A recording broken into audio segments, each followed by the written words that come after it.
you're gonna get free this time. Falling into a blue sky mind. Came to me in that song, my friend. Hello, welcome back to You, Me, and the Elephant. This is your host, Deb Air. It is my pleasure and my honor to be here with you today. Today, we're talking about resilience. Are you resilient?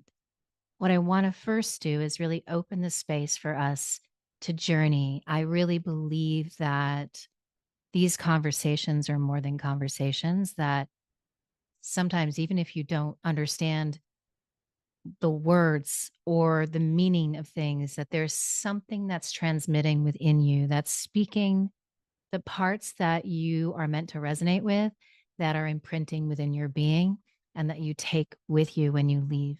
So let's start right away by putting your hands either on your chest or on your solar plexus. And just trust that you can't get this wrong. This is just opening the space between us. And within this moment, as you breathe in your nose and out your mouth, allowing the back part of your body as you inhale to move through your body forward into your hands, and exhaling out of your mouth, letting the front part of your body sink towards the back. Focusing just here on this next one as you breathe in, and on that exhale as you sink back into you. If there's any sound, you just need to let's empty out whatever we don't need as we enter this space together, shaking your body out. If your hand was on your chest, you can now bring it to your solar plexus. If your hands are on your solar plexus, you can now move them to your chest. We're going to do the same thing, bringing that breath in your nose. And again. Shaking anything out as we just sink into what it feels like, what we feel, what we think when we hear the word resilient. Some of you are going to identify as a very resilient human being. Some of you will not resonate with being very resilient. Either way, there is beautiful nuances and nuggets. And my whole desire today is to really allow for some, like, a paradigm shift enough with what we understand resilience to be, so that it can include everyone. Whether you don't feel very resilient and you're feeling like you need more strength, or if you're feeling like, oh my God, I feel like all I am doing is putting out fires and getting through hard stuff. And then the next hard thing comes, and then the next hard thing comes. And it's a really interesting thought, which actually kind of brings me into how we culturally are designed to understand resilience. Usually it's getting into the grit, it's getting knocked down and standing back up, it's getting through it, it's surviving through something, right? It's like, this shit is hard and I made it through. And it can sometimes feel, I've heard this from so many people, so I think it's worth it to speak about that. I've heard people say, I should be past this already. Or I felt like I was past this, and now I'm feeling things that don't feel like that's true. Like, do I have imposter syndrome? Like, I thought I was done.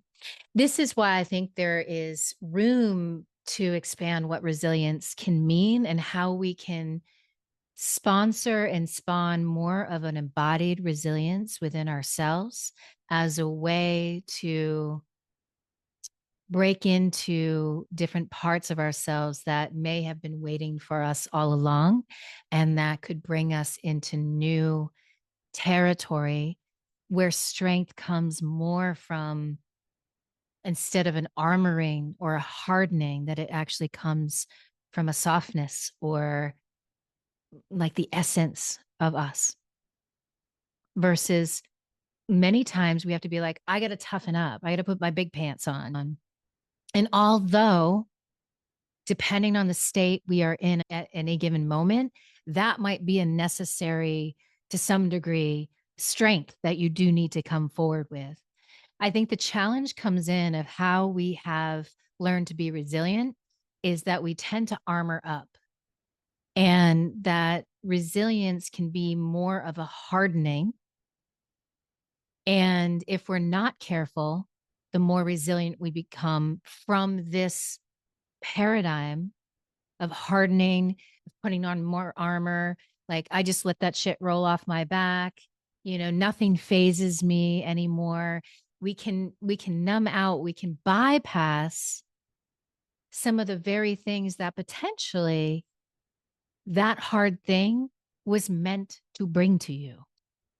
Like, what if it was a gift and it's like, here, it's time to activate that? I have often talked about with my son that, I've teased him sometimes when he's not doing the things that I taught him. And he's 28 years old now. He's a grown man, but it's like, here, I gave you all I got, the best I could. I would tease him and say, like, what the heck? Did you listen to anything that I taught you? But then I noticed, and I remember having to trust this and saying, you know what? I have to trust that he came into the world with all of the threads of wisdom that he needs. And I think we all do, for this matter, for that matter, for a matter. and and that life is really an act of remembering.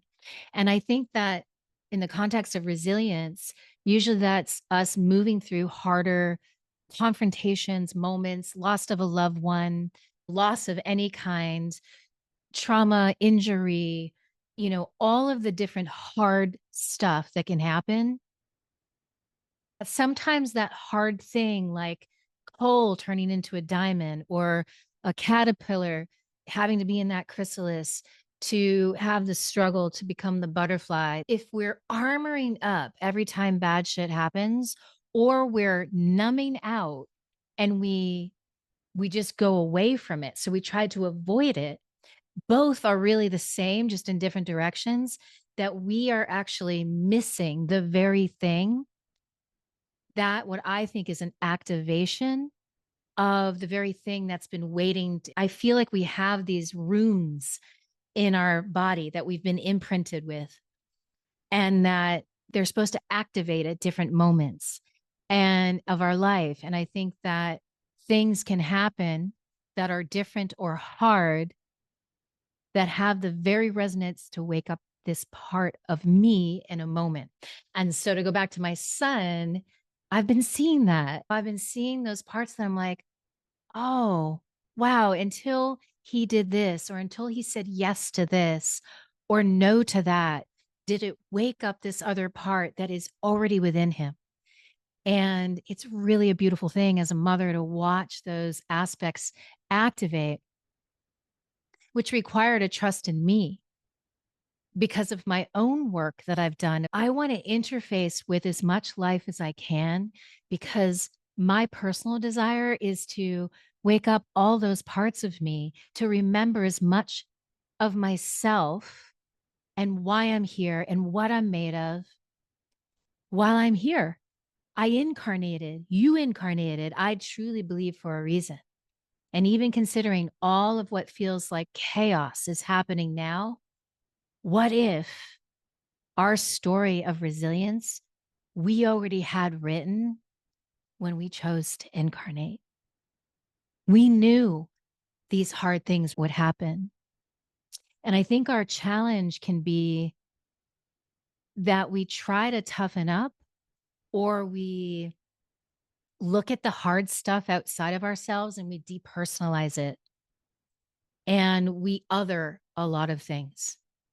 Whether I'm on this spectrum of what I believe in this identity, or politically huge, there's so much happening. And I think that when we other and separate too much, we have a harder time really being able to get under the surface of activating places in us that may very well need to be activated right now to become more engaged with life, versus either shrunken back in despair so much that we're frozen, or that we're fighting constantly or in constant anxiety because we're listening to all of these things that make us feel helpless, that make us because it's outside of ourselves.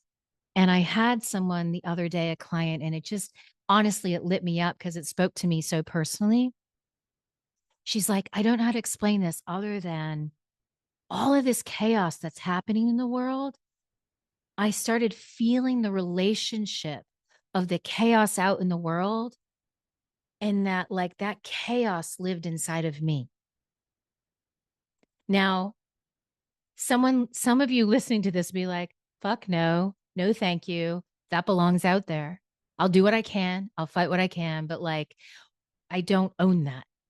And so to continue, she said, like, I feel like what I just see as chaos and really hard stuff out here, I started to feel within myself and my relationship by nature of being alive, by nature of being part of life.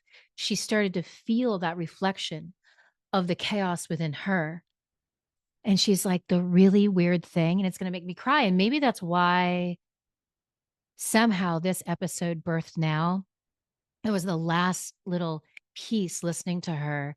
She said, it's like this chaos inside of myself that's so resonant with what's happening out there. This part is my language, like owning that. It's like opening all these doors. I'm having conversations with people that I wouldn't normally have conversation with because we're on different sides of whatever. We're in a different school of thought and I'm learning and I'm befriending people and learning things that I never would have before. She's like, it's opening up my world.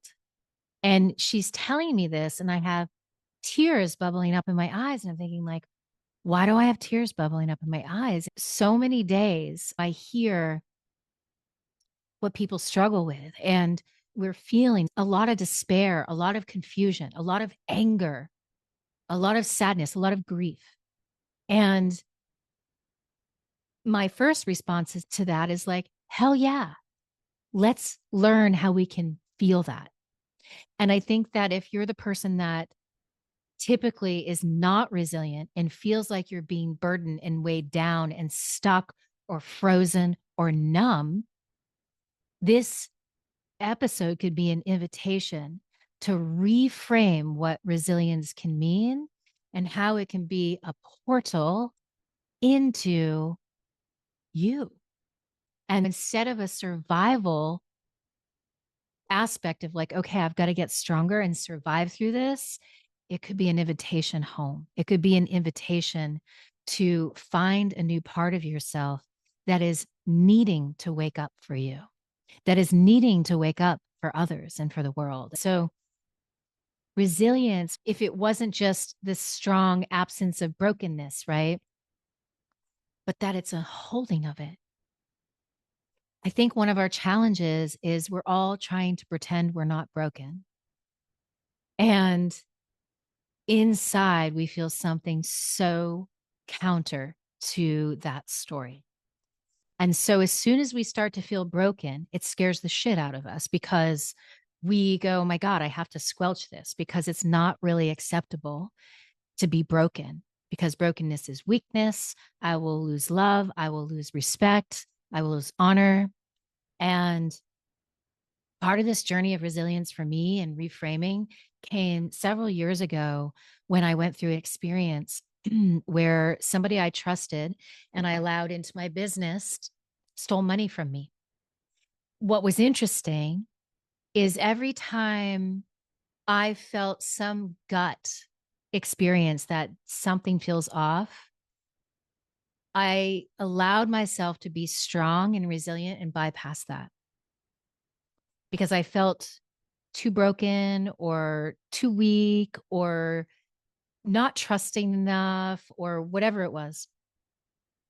And I would bypass it. And some of this was conscious at the time and some of it was not. This person also ended up taking my employee at the time with him. And when I found out about everything, and one of the last things she wrote to me, I don't know, she said, you deserve this, but like it serves you right for having your head up in like heart and soul and in the clouds. I don't know if she said it like that, but that was the basic premise. And my first experience that what I wanted to say in or what I said in my internal dialogue was like, fuck you. And it had like an edge to it. And then like right underneath that, like, fuck you was this resonance. And my heart sank a little bit in this resonance is what I now call like this resonance or vibration of truth. And I once had this spiritual teacher, which I maybe have mentioned, and he said, see if you can find God in the things that you don't believe in or that you hate or that you're angry about. And I thought that's really interesting because we usually cut off from, I mean, especially now, it is very tumultuous territory if we are on one side of a political spectrum to come together and have a conversation to go like, why is it that you believe that? Like, what's happening for you? Or what's happening for you? What do you feel about this happening? Oh, I wonder about, we've lost our curiosity. We're in the fight. We're in the othering. And somehow, in our resilience of that, we close down. We close down a gateway between us. And I think it first starts with ourselves and how we can, to go back to my example, when I felt this resonance of truth, it was like, oh, and I also had a teacher that used to say, no matter what it is, no matter how bad it is, or how much someone is lying to you, like, what is a thread of truth that you can hear right now? So I heard a thread of truth. And that moment in my life was so profound because I let it fucking break me. I let that truth, I let a portal come into this part of me that said, what part of this is true? Yes, I'm loving. Yes, I'm strong. Yes, I've persevered through stuff. And just because I'm loving doesn't mean that I'm up in the clouds or all of the things that I could have said. I gave you everything. I trusted you. But I let myself become vulnerable in a new way. And it was risky because I had to lean into some other clients of mine where it's tricky when you're a facilitator or you are a strength in somebody's life. And at that time, those were the people that were supposed to, I think, be ordained to be there. And it was a little tricky because I was their safe haven. What happens when you are the safe haven for somebody and you need to feel broken for a moment and you need to feel something that feels uncomfortable? Because there's a difference of pushing through something, side eyeing and getting past it versus feeling what is underneath this moment. What does this wake up in this moment? I've often said this many different ways. Like sometimes we're pissed. We're like, how dare they? How dare they? How dare they die on me? How dare they steal from me? How dare they yell at me that way? How dare they gaslight me that way? And anger is something that is so hard to embrace because if we're a good person, we shouldn't be angry. If we're a good person, we should be strong, we should be stable. And I was thinking about this and I wrote this down is that anger is what guards our love. But underneath that, and I've said this many times on here, is that like underneath that is really things that are important to us that we're passionate about. So this person that stole from me, I was a participant, and this is not about beating myself up, but what is the truth? The truth is, I let my gut experiences be overridden. And I kept saying yes when I meant no. And this is not about beating myself up. This was about allowing that part to wake up like a lioness and go, wait a minute.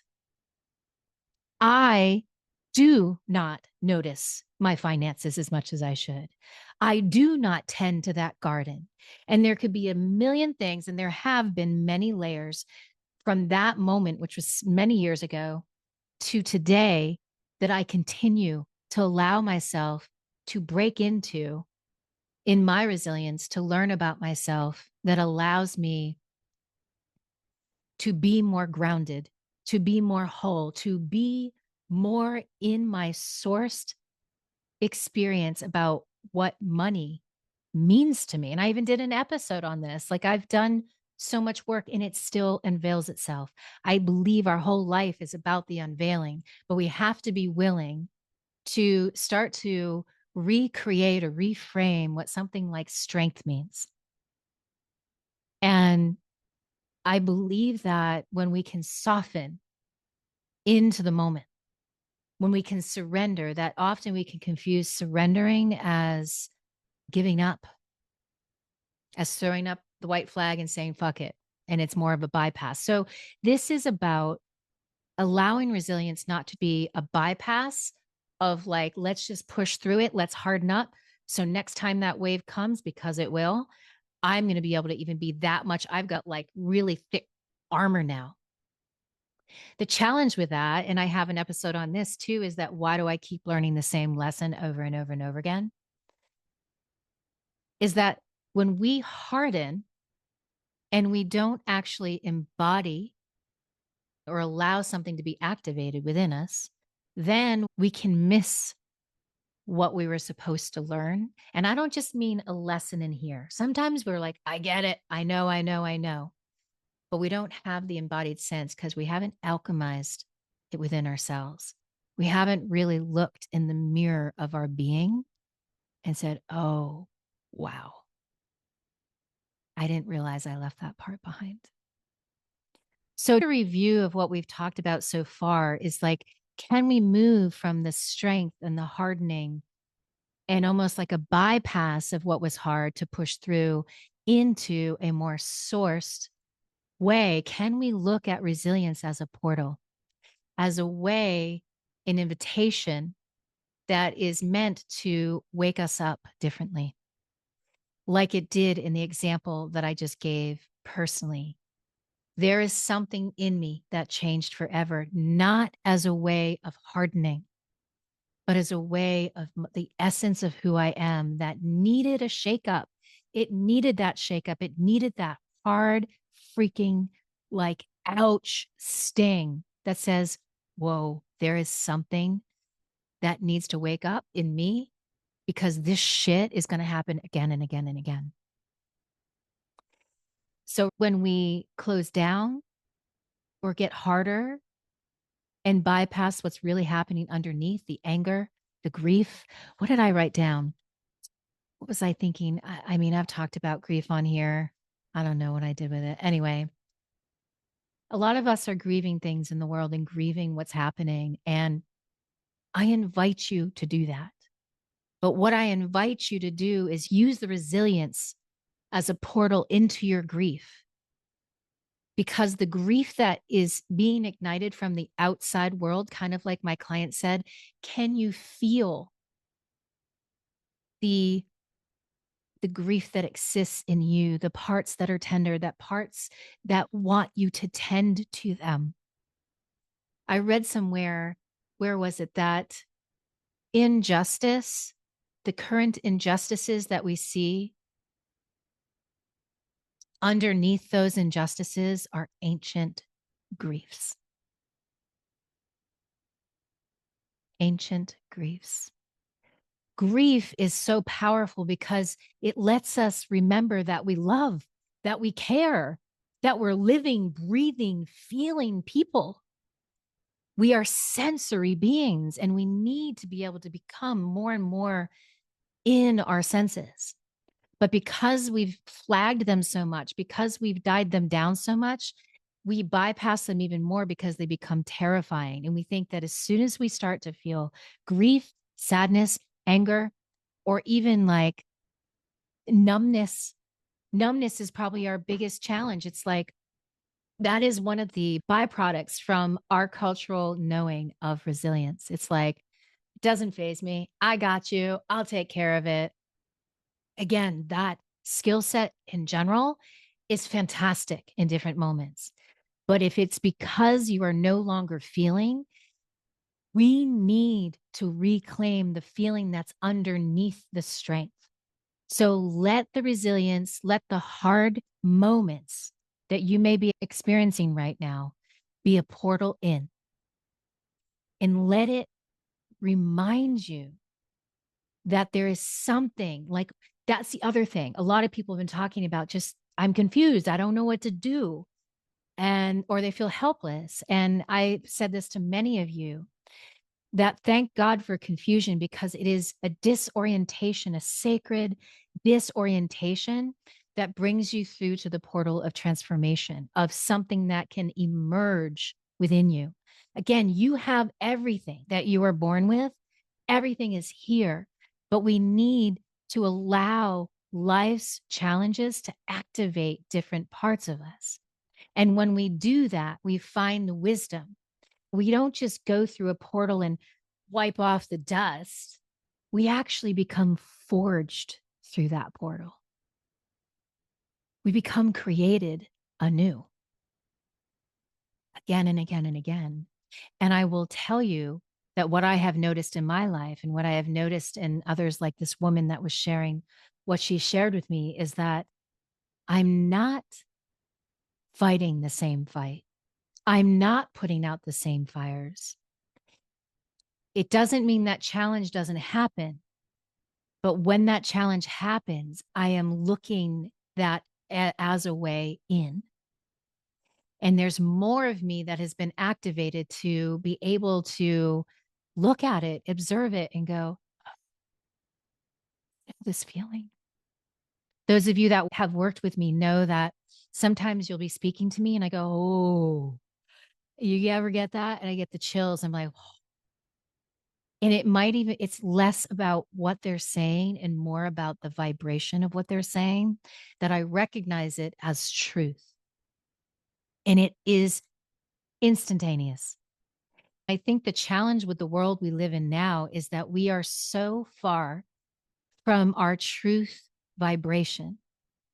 And we're more hooked on the identity of who we are and what cultural narrative is attached to that identity, that we're looking at anything outside of that cultural story of truth. We're going to fight. We're going to resist. We're going to complain about. We're going to shut down. We've lost our own felt sense. And I want to invite you to know that allowing yourself to become more intimate with what does truth, what do I imagine that to be? And one of the things you could do is imagine a time when someone said something to you where you went, oh my God, I never thought of that. That is so true. I want you to take a moment right now and see if you can remember a moment and see if you can recreate the feeling. Oh my God, I didn't even think about that. It's so true. Oh, wow, that gives me chills. Because we're so often disconnected from knowing how to somatically let grief run through us, or anger move through us, or confusion have its way with us. If we know everything and we never get confused, then we cannot grow, period. There's no invitation, there's no space, there's no curiosity. When we can let the hard thing penetrate us, that's the portal. Like a lot of times we're like, no, I got to fight through this. But when we can be with it and let it penetrate us, now that might feel scary for some of you that already feel weighed down by the world. That's not letting it penetrate you. That's like, oh my God, I can't hear. Oh my God. Oh my God. And it's like an addiction. You want to keep hearing it and it keeps you stuck. It's like all around you and it's weighing you down. When it penetrates you, it has its way with you. To go back to confusion, like confusion humbles the ego. It's like, no, no, no, no, no. I'm very uncomfortable. It humbles the control freak. It's like, it's scary, right? So confusion humbles the ego, but it absolutely opens the soul. And I think most of you listen to this podcast because you have that very draw and calling to know more of who you are in each day, to gain more understanding and skill sets to awaken these parts of you. And the deal is if I cut the chrysalis on the caterpillar, the butterfly won't fly. This struggle is okay. If we're avoiding the struggle, we'll either feel weighed down, or if we're fighting the struggle, we're going to just feel really armored up and hard. We're going to get way more controlling.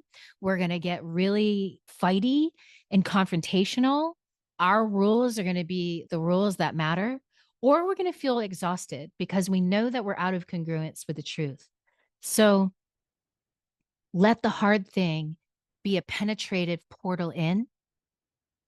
Let it wake up something in you because it's meant to. It's an invitation, not something to close your eyes and run through. It is an invitation into you. And I guarantee you, if you look back on some of your harder moments, you will see when that kind of embodied resilience opened you versus closed you. You said, oh my God, I am the person I am today because that thing happened. I would have never asked it to happen, but I'm so glad it did. And that can be hard when it's a loss of a loved one, when it's something that was so horrifying or horrible, like sexual abuse or war. But when we can let it break us open, where all of a sudden we can find these parts of ourselves, there you are. It is the most beautiful, intimate thing that you can allow for yourself. And it absolutely, who you are forged and become, and this is the last part of this paradigm shift, is that you get to become more of the whole human being that you are. You get to have more of you at the table interfacing with the world. So as you do that, presence and depth becomes more intimate with yourself. You become more flexible in being able to be present with things that are uncomfortable. And it increases the bandwidth and the territory in which you can interface with others. Because when we close that down, it feels exhausting or hard, and we have a hard time confronting. That's the truth of why we have a hard time confronting. If we're not just hardened, we're like, I'm just going to do this. And sometimes we cut things off too quickly. We get in way too many fights. We have to be right all the time. If you're having a hard time confronting, it's because you haven't been able to find the resilience from your essence. If you're too hard and too controlling, you haven't been able to soften to find the truth of your essence. So this invitation today is to sink into the ability to soften into the moment and let it have its way with you in a safe environment to be like, what does this truly wake up in me? When we are too othered, when we are too separate, we have a false narrative that we are separate from each other. And I've said this quote, and I'm going to paraphrase this one part, is that our humanities are bound together. That doesn't mean we have to hold or take on everybody's own experiences, but we are responsible for being able to break open into our own and to be able to allow that breaking open, to allow more humanity within you that allows you to connect more novelly. Say hello to that stranger that you thought, no way, not having a conversation with them. And you let resilience open you, allow you to come home into more whole experience, to be held in the part that feels broken because of the hard moment. Knowing that the brokenness is the break in, it's the penetration to that new emergence that wants to be that it literally has the resonance. It's the key. The hard moment is the key, that it wasn't till that very hard moment where, like magic, like Raiders of the Lost Ark, where all of a sudden it opens up. So maybe resilience isn't just what helps us survive a moment, but it lets us arrive to that place where it's waiting to be unlocked more fully, more wholly, more real. I have so much love for each and every one of you. Thank you for sharing this podcast, for sharing the ways in which these transmissions hold you. I see your resilience. I see within you all of the beauty that will break, will be angry, will have grief. I honor and I love it all. Thank you for taking this ride. Thank you. Thank you. Thank you. Until next time. And now, Trevor I Hall found with Blue Sky healing Mind. through